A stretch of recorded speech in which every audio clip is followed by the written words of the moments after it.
Morning mga kabay. So nagkakape tayo at nagsasaing na rin mga kabay para tapos bibili tayo ng bigas. So weird. So, magsaing na rin ako para sa ating almusal at tanghalian at hapunan. Kasama na to mga kabay.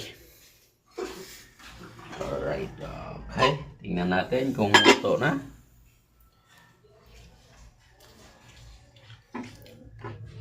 Luto na. Tapos punta tayo ng palengke. Bibili tayo ng tilapia para malengke muna mga kabay. Para ang ulam natin.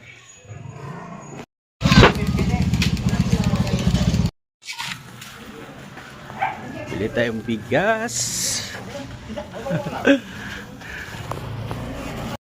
Ayo mga kabay, so nakabili na tayo ng bigas at tilapia mga kabay. Lulutuin na natin para sa almusal at tanghalian mga kabay. Alright.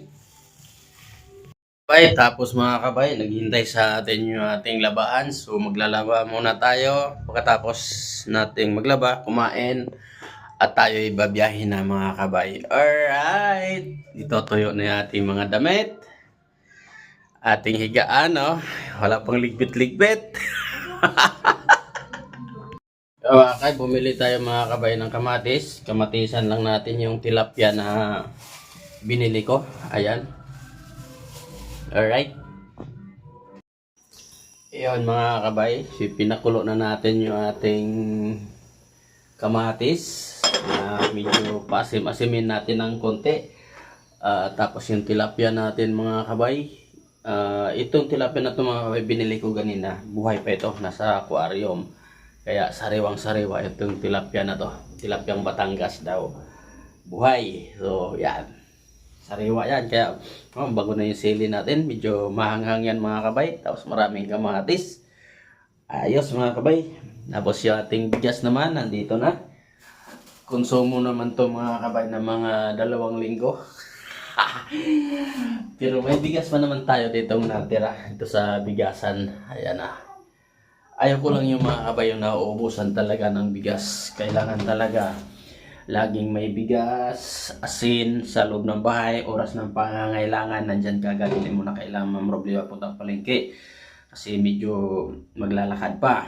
Tapos mabala yung biyahe mga kabay. Tapos mga kabay, ito ang ating labahan. Maglalaba na naman tayo. Tapos maglilinis tayo ng ating bahay kasi lingguhan lang maglinis. Mamaya-maya babiyahe pagkatapos maglinis mga kabay. Kakain muna para mayroon tayong resistensya sa biyahe sa pang-araw-araw mga kabay. Shoutout sa mga rider dyan. Kahit medyo mahirap ang kita ngayon mga kabay, laban lang tayo. Alright. Para makatipid. So, sobrang tipid talaga ako ngayon mga kabay kasi may balak na tayong magpahinga na sa trabahong ito. At ito mga kabay ay kailangan sipagan muna natin para makaipon. Tapos magtipid. Kaya hindi na po tayo nagpapalondry mga kabay. Yan. Maglalaba muna tayo. May oras pa naman ngayong umaga. Lingguhan tayo maglaba. Minsan pagkatapos kong maligo, yung iba kinuksutan ko kaya konti na lang.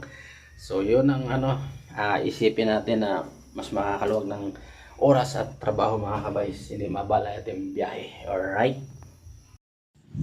Alright mga kabay, so ngayon mga kabay, habang nagluluto tayo doon, maglalaba muna tayo mga kabay para mabawasan, mapabilis yung ating trabaho kasi kailangan natin bumiyahe. So kusutan muna natin ito. Linapan ko na yung aking pantalon at damit, uniform mga kabay para tayo makatipid kunti. At yun, kailangan sipag lang mga kabay. Laban lang sa buhay kahit medyo mahirap mga kabay. Pagod sa biyahe, minsan gutom. Kaya lumalaban lang talaga tayo mga kabay ng patas. Kaya kailangan sipagan natin ng gusto para yung ating mga plano sa buhay at tayo'y magtagumpay mga kabay. Alright? Bye! Yun mga kabay, nasampay na natin yung ating mga labahan. Tapos na rin tayo maglaba. Lumamig na yung ating nilutong tilapia mga kabay. Ngayon mga kabay ay kakain na tayo. Mag alas 9 na, di pa tayo nakabiyahe mga kabay. Alright, so ngayon mga kabay, kakain na tayo. Prepare na natin yung ating baon mga kabay. Yan. May baon na rin tayo para sa tanghalian kung sakaling gugutumin kung saan man tayo dalhin ni Move It. Alright, so ngayon, i-prepare na natin yung ating kanin sa ating baonan bago tayo kumain ng almusal mga kabay. Alright, lagyan muna natin ng kanin yung pangtanghalian natin mga kabay. Alam ko marami akong kakainin ngayong umaga. Alright. So tama na to. Siguro. Yan. Ito yung ating pangtanghalian mga kabay. Yan. Ready na yan mga kabay. Tapos mga kabay, ito na yung tilapiyang natin, niluto natin, no? So, prepare na tayo. Kain muna tayo mga kabay. Alright. Ay, ang init. Mainit. Yun, kaldero dyan. Mainit. Ayan mga kabay, ready na tayo para sa ating pagkain. Wow, mausok mga kabay. Alright. Lagyan na natin ng kutsara yung ating baonan mga kabay kasi minsan nung one time nakalimutan yung kutsara, hindi ako nakakain kasi hindi pwedeng kamayin. Alright.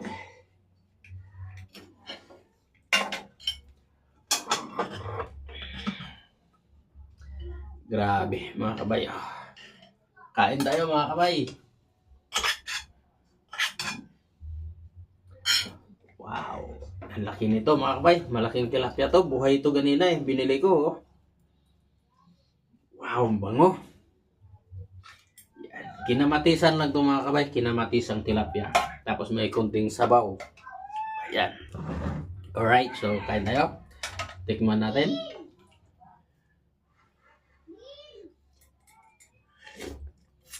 Wow. Basta Bisaya magluto mga kabay. Lami.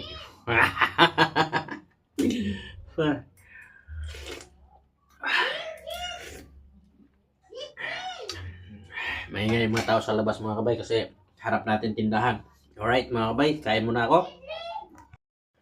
Sarap talaga mga kabay.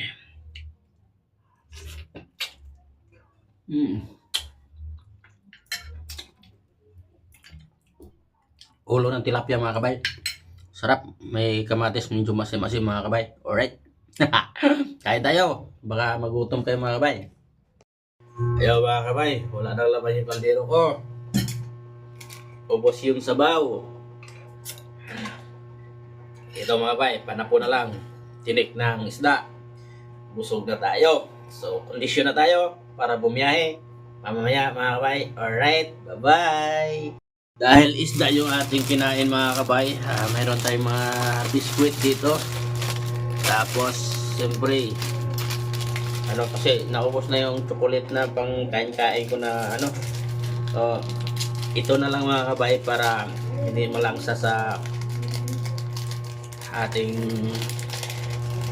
bibig yung ating isda na kinain. Yan, kain mo tayo ng biskuit na chocolate. Alright. Para hindi siya medyo natin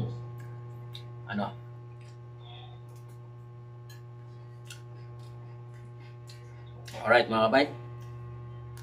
Mga kabay, tapos na tayo sa mga gawaing bahay.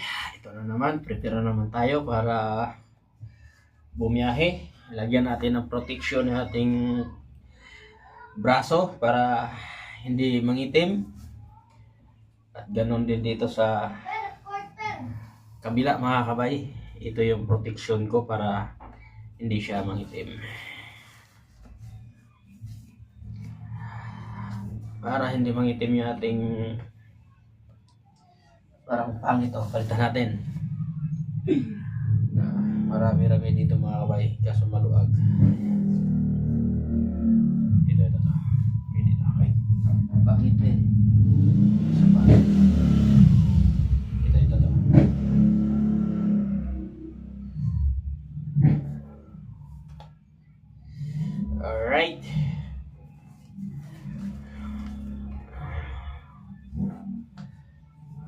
Okay, tapos guantes mga kabay. Mayroong isa pala dito maganda.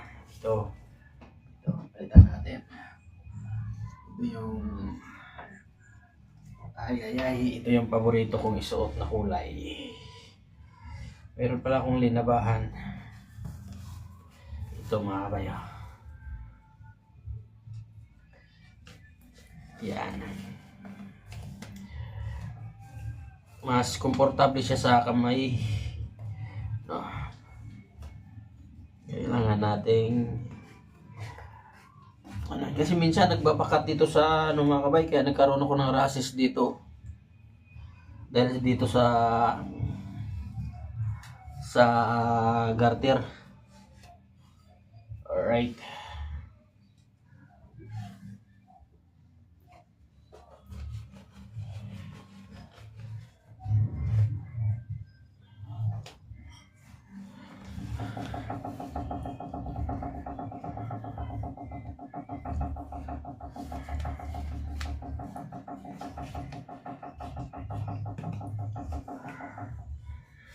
Okay mga kabay.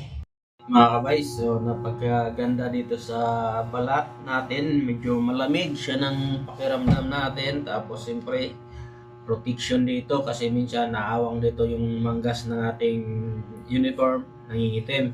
Tulad dati nangingitim ako dito mga kabay. So kailangan bago ko bumiyahe, mga kabay, yung sobrang protection yung ating kamay. Tapos dito rin sa mukha natin, pagka tumatakbo na tayo sa highway, para hindi tayo naalikabukan yung ating ilong mga kabay, kahit para paluan ng nyug to. At iingatan natin to kasi dito tayo nabubuhay, dito lumalabas yung hangin. Tapos dito natin, ganyan. Tapos naka-helmet, mata lang yung nakakita mga kabay. Alright, so biyahe.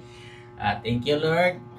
Dahil alam ko, hindi ako pinabayaan ni Lord araw-araw sa aking pagbiyahe, kondisyon ng katawan ko, kondisyon ng motor ko.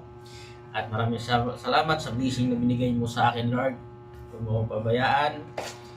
Lagi mo akong bigyan ng lakas ng katawan. Kahit ganito ang buhay ko, mag-isa na lang dito. Alright mga kabay. Okay, mag-isa lang. Sariling sikap. Magluto, maghugas, maglaba. Alright, bumiyahe. Thank you Lord. At binigyan mo ko ng lakas ng aking katawan.